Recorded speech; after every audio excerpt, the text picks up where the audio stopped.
I want to briefly expand on what I talked about in my recent episode number 7 of my podcast, For Canon's Sake, and that's what makes a good writer when it comes to mainstream comics. We live in an age of everything being out in the public, and a lot of people have taken this to really the head and become hungry for this attention. This is what got you the art of the virtue signal, as so many take it to their social media posts to really let the world know how much they care about people or their social agendas. Most of this is complete nonsense, of course, but you catch my drift. The point is that social media has become nothing but a show. This idea has also infested comics, and this is why there is so much backlash when there's these needless retcons and social justice agenda driven sort of narratives. Writers have decided to use established characters as their canvas to simply promote whatever nonsense it is that they want to promote.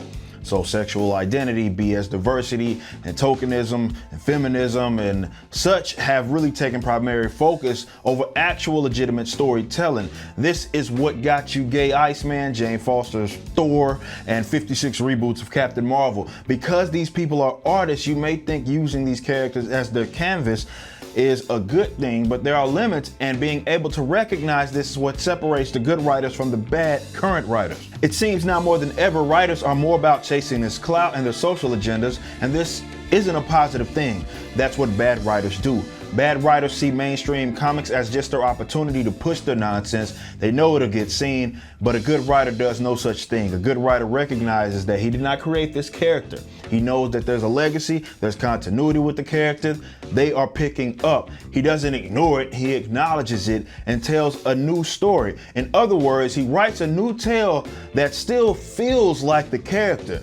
What bad writers do is try to inject their political and social view into the character or the storyline to the point that it doesn't feel anything like that character or something that character will be a part of. This is the equivalent to me turning a character like Batman into a full-blown anarcho-capitalist because I am, knowing good and damn well he has a history of working with, or more so being a little delicate with, the GCPD, regardless of the numerous conflicts that he's had with them in the past. Now I get it, you're an artist, but the character is only your canvas to a certain degree. A good writer is able to operate within those confines of pre-established history and attributes, right? It's not about them, it's about the character. They can do something to respect the legacy while also making it fresh. Is this easy?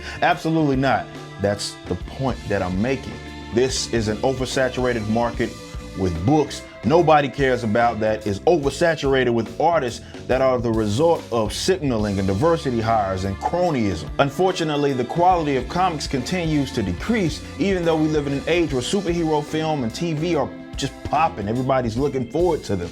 You'd think that the opposite would be happening. Instead, we get goofy characters with goofy writers, and Marvel is trying to appeal to the SJWs that don't even buy the damn comics. Meanwhile, the people that are part of the industry are blaming the anti-social justice folks, the comics gator, and then people like myself because the industry is like stagnant or declining. Nah, bro.